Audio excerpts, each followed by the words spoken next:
Assalamualaikum warahmatullahi wabarakatuh. Alhamdulillahi rabbil alamin. Hamdan syakirin, hamdan naimin, hamdan yuafi ni'amahu wa yukafi'u mazidah. Ya Rabbana lakal hamdu laka syukru kama yanbaghi li jalali wajhikal karim wa azimi sultanik. Ashhadu an la ilaha illallah wahdahu la syarikalah wa ashhadu anna Muhammadan abduhu wa rasuluh. Allahumma salli wa sallim ala sayyidina Muhammadin wa ala alihi wa sahbihi ajma'in, amma ba'd. Kepada jamaah kaum muslimin, ikhwan wa akhwatu fillah yang dirahmati Allah, alhamdulillah pada hari ini kita patut bersyukur kepada Allah Subhanahu wa taala atas segala nikmat yang beliau berikan kepada kita semua, berupa nikmat iman dan Islam, nikmat sehat wal afiat, sehingga kita dapat terus beraktivitas, beribadah dan berkarya demi mencapai keridhoannya. Mudah-mudahan semua aktivitas kita dari bangun tidur sampai tidur lagi Allah catat sebagai amal ibadah, menjadi penolong kita di yaumil akhir. Amin, amin, amin ya rabbal alamin. Salawat dan salam tentunya perlu kita ucapkan kepada junjungan kita, manusia yang patut dan layak kita teladani, kita ikuti perilaku, pikiran dan semua aktivitasnya semasa hidupnya, yaitu Nabi besar Muhammad sallallahu alaihi wasallam, yang telah memberikan kita sebuah nilai yang berharga, ajaran, petunjuk yang sangat berarti buat kita, yaitu ajaran Islam, sehingga kita sampai detik hari ini terus istiqomah meyakini kebenaran ajaran Islam, insya Allah, dan akan mendakwahkannya sampai akhir hayat hidup kita. Dan juga kita berharap semua mudah-mudahan di yaumil akhir kita mendapatkan syafaatul uzma dari Nabi besar Muhammad sallallahu alaihi wasallam.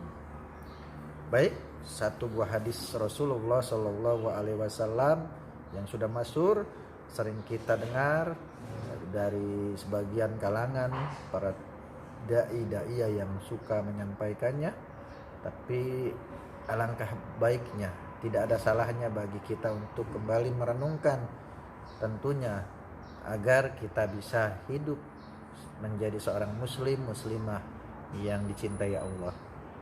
Apa kata Rasulullah? Ittaqillaha haitsuma kunta. Bertakwalah kamu di mana saja kamu berada. Wa addi sayyi'atal hasanata tamhuha, dan hapuslah maksiatmu, kesalahanmu, perbuatan dosamu dengan kebaikan. Wa khaliqin nasa bi khuluqin hasanin, dan bergaullah dengan sesama manusia dengan akhlak yang mulia, dengan akhlak yang baik, dengan akhlakul karimah. 3 poin tadi tentunya menjadi pesan penting buat seorang muslim dan muslimah agar kita bisa mengamalkannya sesuai dengan kemampuan kita. Yang pertama, ittaqillaha haitsuma kunta, bertakwalah kamu di mana saja kamu berada. Pesan Rasulullah sallallahu alaihi wasallam agar kita senantiasa menjaga keimanan dan ketakwaan kita di mana saja kita berada, baik dalam kondisi kita beribadah ataupun kita berada di tengah-tengah keramaian masyarakat, sedang berinteraksi, sedang bergaul dengan masyarakat ataupun keluarga kita. Itulah pentingnya bertakwa. Jadi bertakwa di situ selalu mengingat Allah di mana saja pun kita berada, baik kita lagi nabung di WC pun kita harus mengingat Allah. Bertakwa di sini pengertiannya adalah mengingat Allah, menjauhi semua larangan-larangannya dan menjalankan perintah-perintahnya. Jangan kita menjadi orang-orang yang tidak bisa menjaga ketakwaan kita. Ada sebagian orang yang takwanya itu muncul ketika di masjid, ketika dekat sama orang-orang soleh, ketika mendengarkan tausiah dan ceramah-ceramah agama. Tapi ketika dia bergaul dengan teman-temannya, nongkrong di pinggir jalan, kemudian hilanglah ketakwaannya. Lihat cewek lewat, pakaiannya nanggung, digodain, hai cewek, kenalan dong. Padahal abis dari masjid tadinya, begitu nongkrong gabung lagi sama teman-temannya, di situ jadi masalah, hatinya mulai berubah. Padahal agama melarang kita mandang aja terus-terusan, nggak boleh, apalagi godain, nggak boleh. Itulah madorotnya kita nongkrong di pinggir jalan, kecuali ada keperluan yang memang kita tidak bisa hindari, itu tidak ada masalah. Nah, jadi pengertian ittaqillah haitsu ma kunta itu harus benar-benar kita menjaga di mana aja kita berada. Saat kita ngumpul sama teman, ada teman yang gibahin teman kita kalau sanggup nasihatin, bukan ikut ngomporin. Si anu itu kenapa bininya kerja, dia mah nganggur, enak aja tiap hari mancing, kagak ngasih nafkah bini, dosa tuh. Nah, terus kita nimpalin, iya tuh bener tuh, nggak begitu, nggak beres banget, apain tuh, cuma modal ini doang, modal dengkul doang. Alhamdulillah, jangan sampai kita seperti itu. Harus menjaga suasana kita menjadi suasana yang penuh dengan keimanan dan ketakwaan kepada Allah.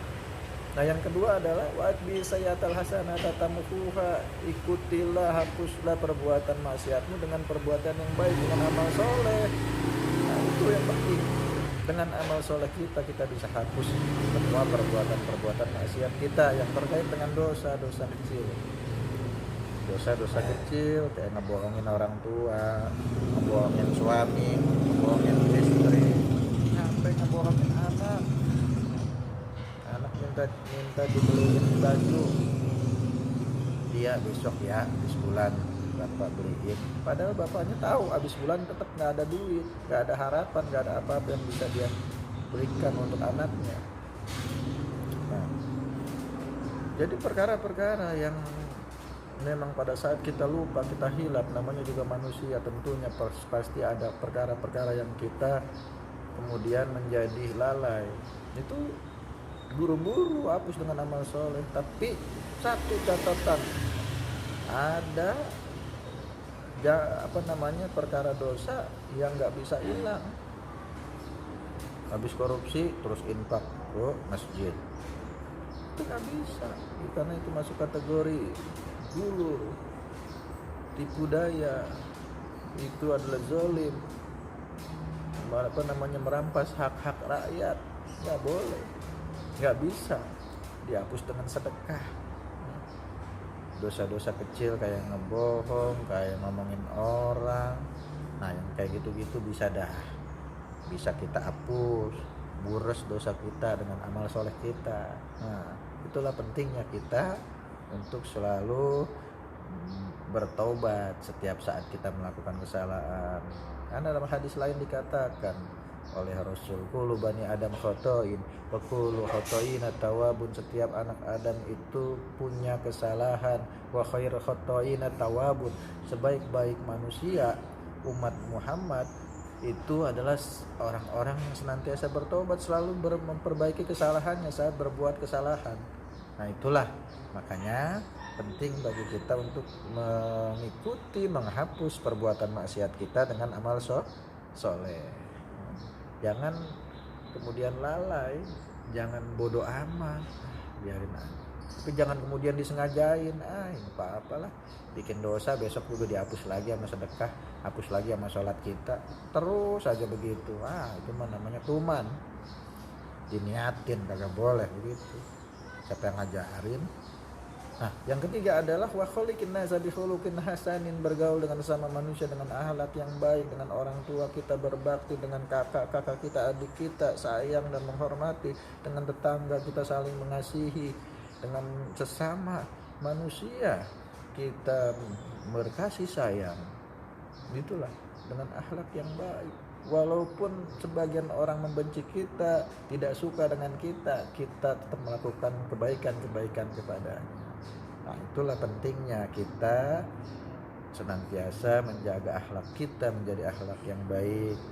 Jangan orang benci sama kita terus kita omongin, wah gak bisa apa sih dia, ngeritik doang bisanya, kayak ngerti aja, dasar banget.